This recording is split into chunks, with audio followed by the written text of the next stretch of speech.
In this movie, I will take a look at some examples of some variable and constant declaration statements.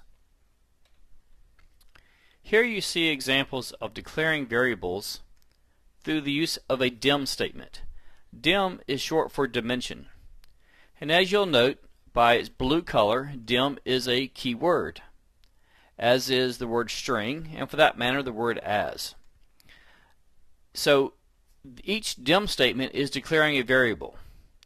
In the first example, it is declaring a variable called firstNameString.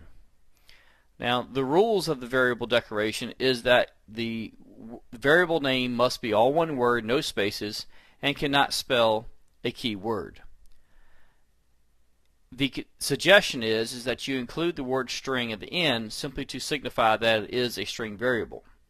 However, it is critical to note that what makes this variable a string is the phrase as string.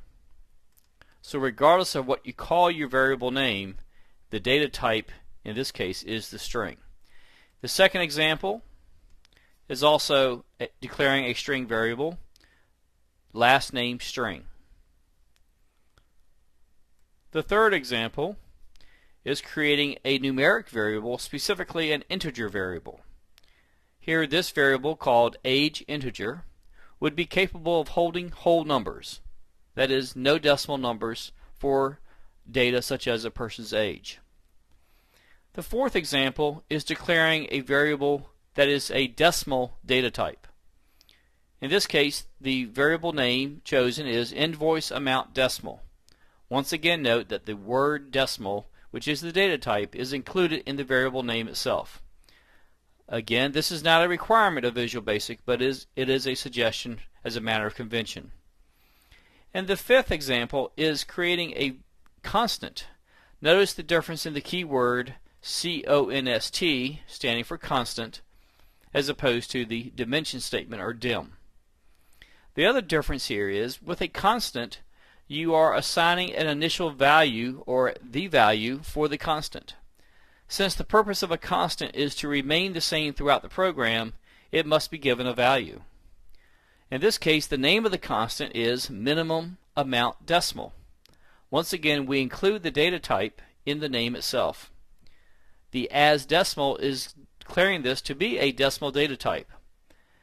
I have the value of 10, but since it's a decimal data type, it is capable of storing something like, say, 10.50. So in this program, we have 4 variables and 1 constant that could be used to store data. Besides the naming of the variables and the declaration of the proper data types, the other key element of declaring variables is the location within your code of where these variables are declared. In this example, all of these are declared in the public class, what's called the general declarations area. You'll notice in the top right hand corner panel, this is called the declarations area. We also need to look at declaring variables in locations other than the general declarations area. Because when you declare a variable or a constant in the general declarations area, you are creating what's called a module level or form level variable or constant.